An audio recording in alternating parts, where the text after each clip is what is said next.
trouve ça hyper important d'avoir des gazons en ville, même pour les enfants, pour qu'ils puissent sortir le soir après les cours, se balader et découvrir la nature. Moi, c'est un besoin journalier en fait d'avoir un contact avec la nature. Donc quand on est en ville, on ne peut pas forcément toujours aller loin. Donc ça permet en fait de se ressourcer, de se reposer. Ça permet d'avoir une canicule un peu moins importante dans les villes.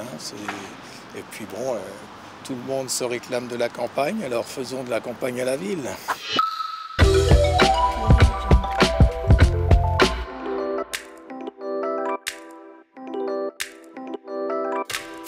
Développer le végétal en ville, c'est essentiel.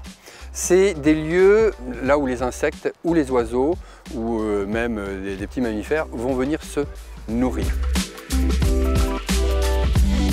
Alors forcément, en fonction de la nature des espaces enherbés ou des couverts enherbés que l'on a, on ne va pas chercher la même composition de semences. Vous êtes en milieu humide, vous allez adapter votre composition.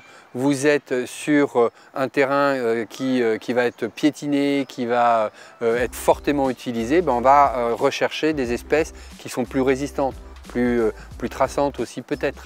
Après, vous avez des espèces ou des mélanges qui vont favoriser la biodiversité. Donc à chaque fois, effectivement, on va croiser de toute façon 3 notions. Le paysage que l'on va vouloir créer, les usages derrière, et puis, quand c'est possible, comment favoriser la biodiversité.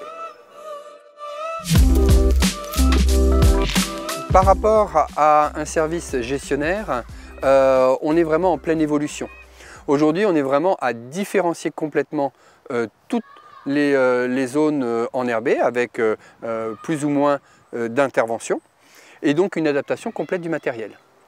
Donc c'est aussi de changer leur méthode de travail, d'apprendre aussi de nouveaux outils, des réglages qui sont complètement différents. Donc c'est développer une technicité.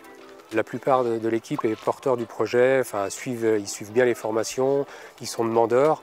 Et je pense que l'ensemble de l'équipe a vraiment pris conscience que le métier avait évolué, qu'on avait un autre visuel des sites qu'on tondait d'habitude régulièrement.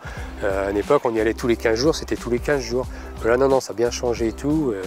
L'équipe, de ce côté-là, a fait beaucoup d'efforts et porte le projet.